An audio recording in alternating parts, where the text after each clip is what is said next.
Parce que moi, j'ai travaillé sur un mémoire il y a 6 ou 7 ans, justement, qui parlait de la solution Yango qui a été détournée, qui est devenue plutôt une solution aujourd'hui de transport de passagers. Mais à l'époque, c'était effectivement une solution pour permettre la livraison des colis.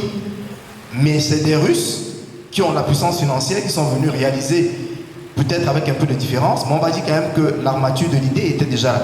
Donc il y a aussi ce problème, et c'est là où l'État est quand même, on peut effectivement solliciter les pouvoirs publics.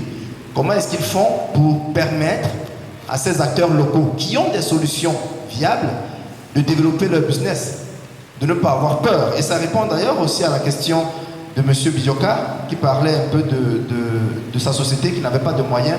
Et c'est vrai. Mais dans votre cas spécifiquement, justement, la logistique a tellement évolué aujourd'hui que vous n'avez pas forcément besoin d'avoir beaucoup de moyens. Le directeur a parlé de ça tout à l'heure. Vous pouvez faire ce qu'on appelle de la mise en relation. Ça veut dire que vous avez un logiciel, vous avez d'un côté les demandeurs de services, vous avez de l'autre côté les personnes qui offrent les services. Vous mettez en relation, comme ça vous ne prenez pas de risque. En fait, les deux personnes communiquent entre elles, vous avez votre quote-part du contrat qui va être signé et vous ne prenez pas de risque. Ça, c'est une solution.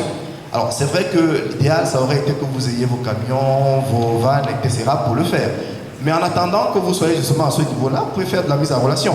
C'est une évolution de la logistique. Aujourd'hui, il y a la logistique 4PL, 5PL. Les 5PL et 4PL n'ont aucun moyen logistique en tant que tel. Ce qu'ils ont, c'est un serveur et ils font de la mise en relation en permanence.